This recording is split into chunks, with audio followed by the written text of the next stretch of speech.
இவ்வளவு கம்மியா மார்க் எடுத்துட்டு அப்புறம் எப்படி தான் வெளிநாடு போய் படிக்கணும் வேலை பார்க்கணும்னு ஆசைப்படுறியோ தெரியல. வெளிநாடு போய் வேலை பார்க்கணுங்கிற உன்னுடைய ஆசை கண்டிப்பா நிறைவேறும். அமிர்தா இன்டர்நேஷனல் அட்மிஷன் கிடைச்சாலே 90% செய்முறை பயிற்சி, 100% உள்நாட்டில் அல்லது வெளிநாட்டில் ட்ரைனிங் மற்றும் வேலை, கை நிறைய சம்பளத்துடன். நான் சேர்ந்து ஜெயிச்சிட்டேன். இளைஞர்களின் எதிர்காலம். Amrita international institute of hotel management, Coimbatore, Trichy. Admission நடைபெறுகிறது. கோவை துடியலூர் அருகே அப்பநாயக்கன்பாளையம் அருள்மிகு மாரியம்மன் திருக்கோவில் திருவிழாவில் அத்திமர தோட்டத்தில் இருந்து மாரியம்மன் கோவிலுக்கு சக்தி கரகம் அழைத்து வருதல் நிகழ்ச்சி வெகு விமர்சையாக நடைபெற்றது. இதில் சுற்று பகுதியில் இருந்து திரளான பக்தர்கள் கலந்து கொண்டனர். அனைவருக்கும் அன்னதானம் வழங்கப்பட்டது. கோவை துடியலூர் அருகே அப்பநாயக்கன்பாளையத்தில் எழுந்தருளியுள்ள அருள்மிகு மாரியம்மன் திருக்கோவிலில் திருவிழா 5ஆம் தேதி முதல் 23ஆம் தேதி வரை கொண்டாடப்படுகிறது. திருவிழாவின் முதல் நிகழ்வாக கடந்த 5ஆம் தேதி அதிகாலை கணபதி ஹோமத்துடன் திருவிழா தொடங்கி ஊர் நாயுடு நந்தகோபால் வீட்டில் இருந்து அம்மனுக்கு அணிகலன் எடுத்து வருதல், அம்மனுக்கு சிறப்பு பூஜைகள் செய்து பூச்சாட்டுதல் நடைபெற்றது. 13ஆம் தேதி மாலை அக்னி கம்பம் நடுதல் நிகழ்ச்சி, காப்பு கட்டும் நிகழ்வு, பூ வளர்த்தல் மற்றும் பூமூடு எடுத்தல் நிகழ்ச்சி நடைபெற்றது. அதைத் தொடர்ந்து காலை மற்றும் மாலை வேளைகளில் ஜமாப் இசையோடு பூமூடு எடுத்து கம்பம் சுற்றி ஆடும் நிகழ்ச்சி நடைபெற்று வருகிறது.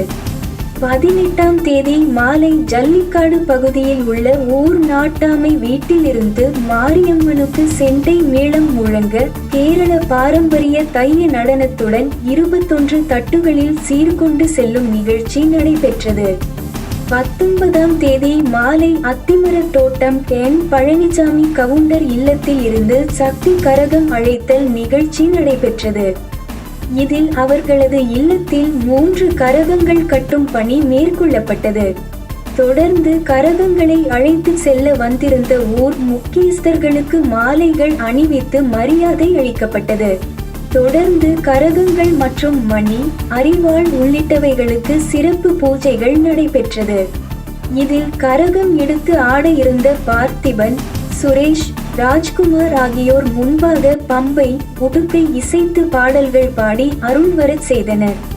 இதில் பார்த்திபனுக்கு 1 அடி நீள அலகு குத்தப்பட்டது.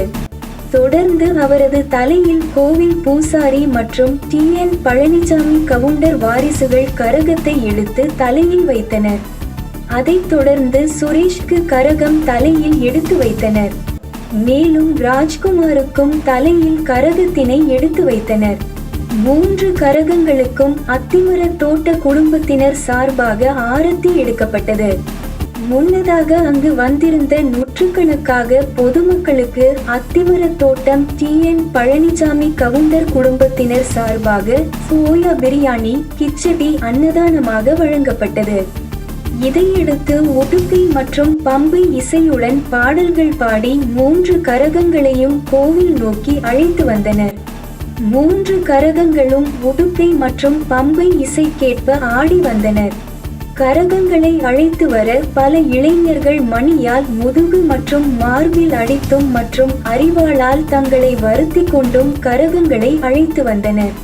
கரகங்கள் அத்திமர தோட்டத்தில் இருந்து கிளம்பி துடியலூர் கணுவாய் சாலைக்கு வரும்போது பட்டத்தரசி அம்மன் கோவில் அருகே வந்ததும் பல பெண்களுக்கு ஒரே நேரத்தில் அருள் வந்து ஆடினர். இதையடுத்து பட்டத்தரசி அம்மன் கோவில் பூசாரி திருநீர் மற்றும் தீர்த்தம் தெளித்து அமைதிப்படுத்தினார். மேலும் ஒரு பெண்ணிற்கு கையில் கற்பூரம் கொளுத்தினார். அதனை அவர் வாயில் போட்டு அமைதியானார். தொடர்ந்து ஜல்லிக்காடு ஜங்ஷன் பகுதியில் கரகங்கள் வந்தபோது பெண்கள் கரகம் எடுத்து வந்தவர்களின் கால்களுக்கு நீர் ஊற்றி வணங்கினர். தொடர்ந்து மணி மற்றும் அரிவாள் மூலம் தங்களை வருத்தி இளைஞர்கள் கரகங்களை கோவில் நோக்கி அழைத்து சென்றனர். மேலும் சிலர் சாட்டையால் அடித்து கரகங்களை வேகமாக கோவில் நோக்கி அழைத்து வந்தனர். கரகங்கள் அழைத்து வரும் வழியில் ஆங்காங்கே பட்டாசுகள் வெடித்தும் புஸ்வானம், வானவேடிக்கை நிகழ்த்தியும் அழைத்து வந்தனர். ஒரு கட்டத்தில் முன்னேறி வந்த கரகங்களை இளைஞர்கள் மணி அடித்து பின்னோக்கி நகர்த்தினர். அதேபோல் கவையகாளியம்மன் கோவில் பகுதியில் இளைஞர் ஒருவர் தனது தோள்களில் மணியை அடித்து கரகத்தை ஆவேசமாக அழைத்ததும், பெண் ஒருவர் பாடல்கள் பாடி கரகத்தை அழைத்ததும் அனைவரையும் கவர்ந்தது. தொடர்ந்து 3 கரகங்களும் அப்பநாயக்கன்பாளையம் மாரியம்மன் கோவிலை சுற்றி வந்து அங்கிருந்த விநாயகர் கோவிலையும் சுற்றி வந்தது. அப்போது இளைஞர்கள் நடனமாடி கரகங்களை அழைத்து வந்தனர். விநாயகர் கோவிலை வந்தடைந்ததும் கரகங்களுக்கு ஓய்வு வழங்கப்பட்டு கரகம் எடுத்து வந்தவர்களுக்கு பால் மற்றும் பழம் வழங்கப்பட்டது. அங்கிருந்து மாரியம்மன் கோவிலுக்கு கரகங்கள் அழைத்து வரப்பட்டன. தொடர்ந்து அக்னி கம்பம் முன்பாக அலகு குத்தி கரகம் எடுத்து வந்த பார்த்திபனுக்கு அலகு அகற்றப்பட்டது. அங்கிருந்து ஒவ்வொரு கரகங்களாக மண்டியிட்டவாறே மாரியம்மன் கோவிலுக்குள் வந்தடைந்தன. உள்ளே வந்ததும் கரகங்கள் இறக்கப்பட்டு அம்மன் முன்பாக வைக்கப்பட்டன. கரகம் எடுத்து வந்தவர்கள் அம்மன் முன்பாக படுத்து கொண்டனர். அவர்கள் மீது பூசாரி தீர்த்தம் தெளித்து எழுப்பினார். தொடர்ந்து சிறப்பு பூஜை செய்து திருநீர் வழங்கினார். இந்நிகழ்ச்சிகளில் சுற்று வட்டாரங்களில் இருந்து ஆயிரக்கணக்கானோர் கலந்து கொண்டு அம்மனை தரிசித்தனர். தொடர்ந்து 1000க்கும் மேற்பட்டோருக்கு அன்னதானம் வழங்கப்பட்டது. இறுதியாக அக்னி கம்பத்தை சுற்றி இளைஞர்கள் ஆடினர். தொடர்ந்து பாட்டு பாடி கும்மியாட்டம் ஆடினர். இதில் பெண்கள், ஆண்கள் மற்றும் சிறுவர்கள் பலர் பங்கேற்றனர்.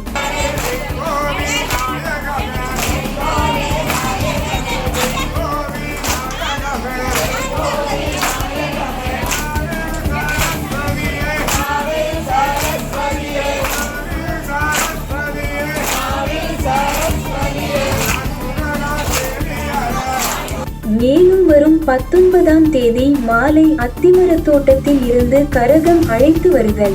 20ஆம் தேதி காலை போடி நாயக்கர் தோட்டத்தில் இருந்து கரகம் அழைத்து வருதல். பொன்னூத்து அம்மன் கோவிலில் இருந்து தீர்த்தம் கொண்டு வரப்பட்டு சித்தம்மாள் கோவிலில் இருந்து தீர்த்த கரகம் அழைத்தல். அம்மனுக்கு திருக்கல்யாண வைபவமும் நடைபெற உள்ளது. வரும் 21ஆம் தேதி காலை வேலுமணி கவுண்டர் தோட்டத்தில் இருந்து சக்தி கரகம் அழைத்து வருதல் மற்றும் அக்னி சட்டி அழைத்து வருதல். அம்மனுக்கு பொங்கல் வைத்து அலங்கார பூஜையும், மாலை மாவிளக்கு மற்றும் முளைப்பாரி எடுத்து வருதல். அப்பநாயக்கன்பாளையம் வள்ளி முருகன் கலைக்குழுவினரின் வள்ளி கும்மி நிகழ்ச்சியும் நடைபெறுகிறது. வரும் 22ஆம் தேதி காலை அம்மன் திருவீதி உலா மற்றும் மஞ்சள் நீராடல். 23ஆம் தேதி அம்மனுக்கு சிறப்பு அபிஷேக அலங்கார பூஜைகள் நடைபெற உள்ளது. 18ஆம் தேதி முதல் அப்பநாயக்கன்பாளையம் நண்பர்கள் ஜமா குழுவினரின் ஜமாப் நிகழ்ச்சியும், வரும் 21ஆம் தேதி காலை முதல் மாலை வரை கோவை முருகன் ஜமாப் நிகழ்ச்சியும் நடைபெறுகிறது.